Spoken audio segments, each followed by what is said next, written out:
Is Shanks a swordsman? This has been a huge debate within the One Piece fandom, and honestly, one of the only reasons I see this being a discussion is because of Mihawk's superiority over all other swordsmen. Now, on today's agenda, we have to knock down two things, so we're going to have a 2-in-1 video today. But before we can even recognize Shanks as a swordsman, we have to recognize Mihawk's superiority over Shanks himself, because to be honest with y'all, I do not think that there would be any type of conversation regarding Shanks being a swordsman if Mihawk's character just didn't exist in the story. And I do understand what mainly Shanks fans, I understand that when you have a character such as Mihawk who's regarded to be the strongest swordsman and he doesn't really show any feats that prove so, it's kind of hard to believe, especially what Shanks just showed against Kid. It's kind of hard to eat that pill that there's still somebody out there that's superior to Shanks when it comes to swordsmanship. But at the same time, I see people having no trouble calling Roger a swordsman. So if I were to ask you to point out the differences between Shanks and Roger, a lot of y'all would have a hard time doing that. But like I said, before we get into the whole swordsman debate, we have to talk about Mihawk's superiority over all other swordsmen, and that includes Shanks. I'm not going to sit here and go on a full tangent and ramble regarding Mihawk being the strongest swordsman, because at this point in the story, if you're still going hard against the fact that Mihawk is the strongest swordsman, at this point, I really just don't have the energy and effort to try to even convince you that he's the strongest swordsman, because we're 20 plus years into the story, and at that point, it's just pointless. I understand that there are feats within the story that people will continue to use and die over those feats, especially regarding Marineford when it comes to Mihawk's fights, but at the same time, I don't have energy to even try to explain to you if you really thought Mihawk was going anywhere near all out when it comes to Marineford. Mihawk already told y'all, I'm not the kind of fool who hunts rabbits with a cannon. So since Mihawk is the world's strongest swordsman and Shanks is in fact a swordsman, we already have the defined difference between Shanks and Mihawk. Now, the difference may not be that big at all, but we do have to point out that there is actually some level of difference, because Oda himself has written a character that has been painted to be the strongest swordsman, and there is nothing you're going to do to convince me otherwise that Mihawk is not the strongest swordsman. And I think this is something people are just going to have to realize, that there's somebody out there, aka Mihawk, who's stronger than Shanks, even though to this point in the story, Shanks has shown way greater feats than Mihawk has. And also, being weaker than Mihawk isn't necessarily that bad of a thing, especially when you used to be Mihawk's rival. And if you know rivals, majority of the time, rivals are dang near equal. So when talking about Mihawk being stronger than Shanks, that doesn't even downscale Shanks. It more upscales him, because he's being compared to the strongest swordsman that downscales him. So it's not really a bad thing. So now that we got that out of the way, we can move on to whether or not Shanks is a swordsman. Now I'm just going to jump right into it. I'm not even going to beat around the bush, because one of the main things that a lot of people like to bring up when it comes to Shanks not being strictly a swordsman is Haki. Now, I'm not even going to act like I know more than everybody, so I'm just going to explain this in the best possible way I can. Haki is a necessity for swordsmanship, especially for the greatest swordsman of all time. You can't be a great swordsman without the utilization of Haki.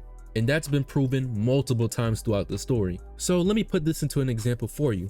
We have Zoro, and what does Zoro do during his time skip? Well, for those who watch the series, we know that Zoro went to Mihawk and asked Mihawk to train him. Well, for the people that say swordsmanship and Haki have absolutely zero correlation, well, we have literally something that instantly debunks that. Because if that was the case, we would have had Mihawk just teaching Zoro how to use his 3-sword style better, but what did Mihawk teach Zoro? Mihawk taught Zoro how to apply and to even use in general armament Haki. So this shows you right there, in order to be a great swordsman or even a decent swordsman, you're going to have to know your basic Haki applications. So as we all know, we have one of the biggest panels within the story when it comes to the Marine talking about Mihawk and saying that Mihawk's sword skills greatly surpass Shanks, or might have not said greatly surpass Shanks, but it says surpassed in some way, I can't remember at this time. So I think people's problem, or I guess people not understanding with this panel, is the fact that people think having sword skill just means that you're good at swinging a sword around, and honestly, at this point in the story, I'm just not even going to touch on that topic. There are so many factors that includes swordsmanship skills, like we just said,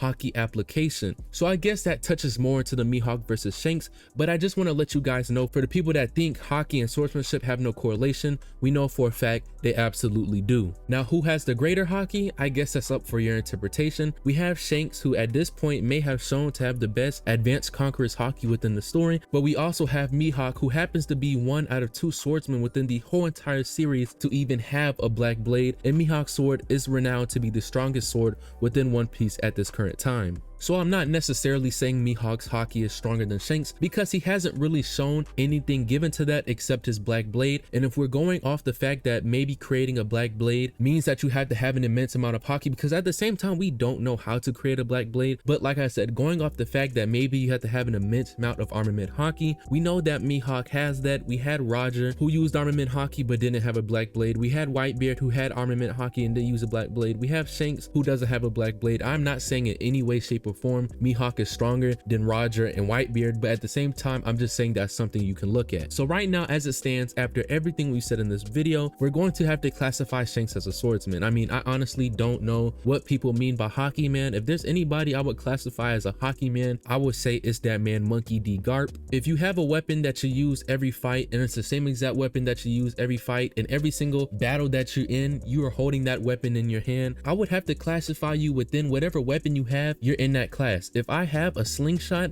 or if I have a sniper and that's the only weapon I use every single time I fight, I'm a sniper. I'm in the sniping class. If I have a sword just like Shanks and that's the only weapon I pull out and that's the only weapon I utilize to fight my opponents, I'm a swordsman. I mean, it's just simple as that. For people that don't want to accept the fact, I think it's more agenda based. They just don't want to admit that Mihawk may potentially be stronger than Shanks, but honestly I don't be getting into that agenda stuff. I honestly don't care. I done made a Mihawk versus Shanks video and a Mihawk video in the past and people try to flame me in the comments, but honestly I really just be laughing at them because I really just don't care what you say when it comes to strictly agenda. So I hope y'all mess with the video. Make sure you guys like and subscribe to the channel, and until next time, peace out.